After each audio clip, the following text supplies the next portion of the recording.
Hello, എല്ലാവർക്കും ജാമീസ് വേൾഡിലേക്ക് സ്വാഗതം. ഇന്ന് ഞാൻ ചെയ്യാൻ പോകുന്നത് പയർ തോരനാണ്. അതിനായിട്ട് ഞാനിതാ ഒരു സവാളയും കുറച്ച് പയറും എടുത്തിട്ടുണ്ട്. ഇതിന് നന്നായി കഴുകി കട്ട് ചെയ്ത് വെച്ചിട്ടുണ്ട്.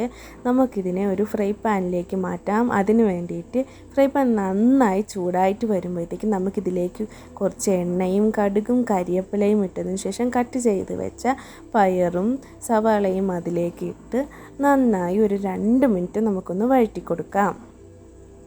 കണ്ടോ, ഇതുപോലെ കുറച്ച് നേരം വഴറ്റുമ്പോഴത്തേക്ക് ഇതിൻ്റെ പച്ചമണം മാറിക്കിട്ടും.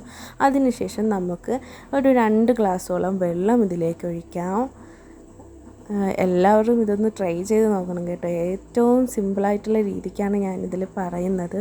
പിന്നെ നിങ്ങൾക്ക് ഇഷ്ടപ്പെടുകയാണെങ്കിൽ ലൈക്ക് ചെയ്യുകയും സബ്സ്ക്രൈബ് ചെയ്യുകയും ചെയ്യാൻ മറക്കരുത്.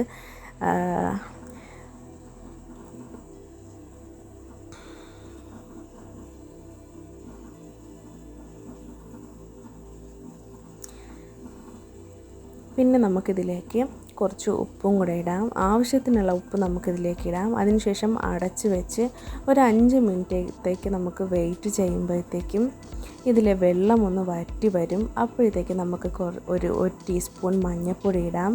അതിനുശേഷം ഒരു മുളക്,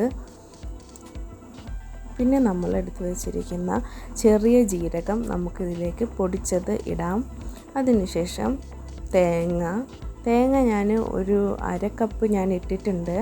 അപ്പോൾ തേങ്ങ ഇട്ടതിന് ശേഷം ഇതിനെ നന്നായി നമുക്കൊന്ന് വഴറ്റി കൊടുക്കാം. വഴറ്റിയതിന് ശേഷം ജസ്റ്റ് ഒന്ന് ഒരു മിനിറ്റ് വെയിറ്റ് ചെയ്യുമ്പോഴത്തേക്കും നമ്മുടെ പയർ തോരൻ റെഡിയായിരിക്കും. വളരെ സ്വാദിഷ്ടമായിട്ടുള്ള തോരനാണ്. എല്ലാവരും ഒന്ന് ട്രൈ ചെയ്ത് നോക്കണം. കണ്ടില്ലേ, ഇതുപോലെ നല്ല സ്വാദോടു കൂടി നമുക്ക് കഴിക്കാൻ പറ്റും.